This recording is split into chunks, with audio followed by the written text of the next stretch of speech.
L'été de mes 50 ans, après une dizaine de romans publiés, je changeais enfin de maison d'édition. Au grand mercato éditorial, j'avais décroché cette année-là que ceux d'aucuns, parmi mes confrères, considéreraient à raison comme la timbale.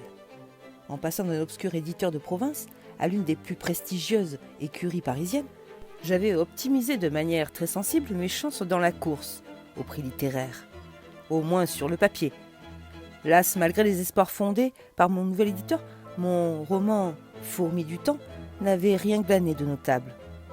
Si ce n'est une poignée de critiques polies, semblables à ces encouragements que les écoliers besogneux reçoivent de leurs professeurs. Quelque chose entre le vu et le peut mieux faire. Adieu les Goncourt, Renaudot, Femina et autres breloques génératrices de grosses ventes. À vrai dire, jamais l'un de mes ouvrages n'avait reçu l'onction suprême du moindre bandeau rouge sang, signe distinctif des romans primés.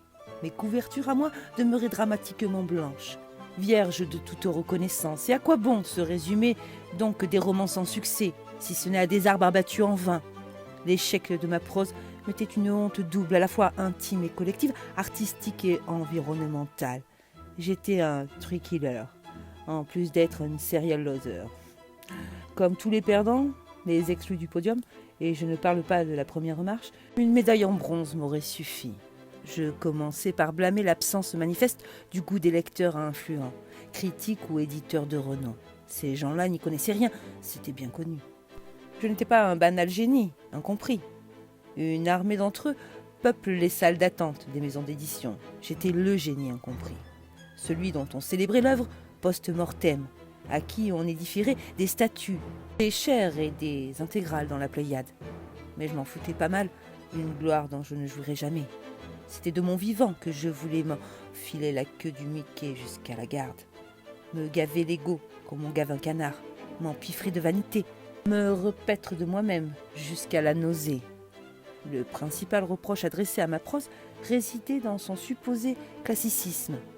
D'après mes contenteurs, j'écrivais en français daté, pour ne pas dire vieillot, comme il se pratiquait sous Balzac ou Flaubert, comme on dit d'un événement donné qu'il ait eu lieu sous Pompidou, sous son écrasant parrainage en somme.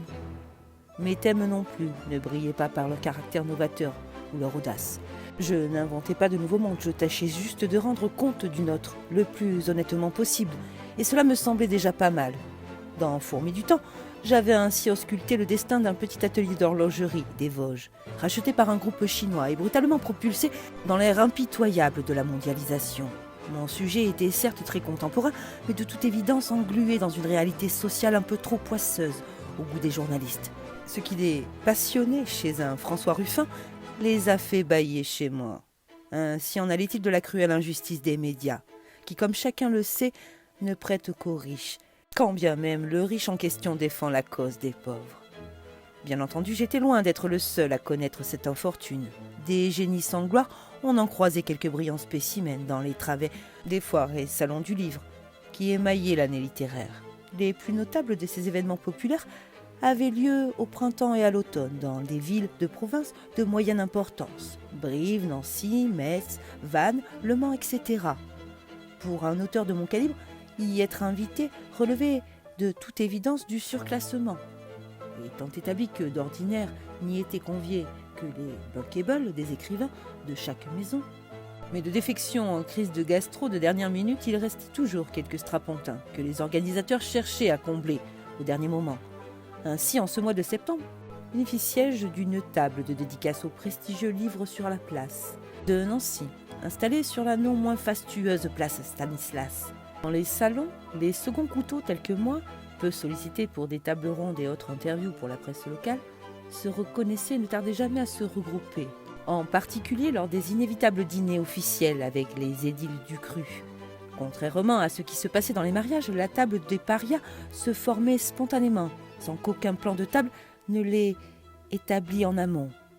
Ce samedi soir-là, je n'y trouvais donc parmi les homologues, aussi inconnus et invendus que moi. À ma droite, il y avait une auteure de romances érotiques, Emma, et à ma gauche, un polardeux ethnique, Maud. Avec quelques verres de vin d'Alsace, les langues se délièrent et franchissèrent allègrement les limites de la correction.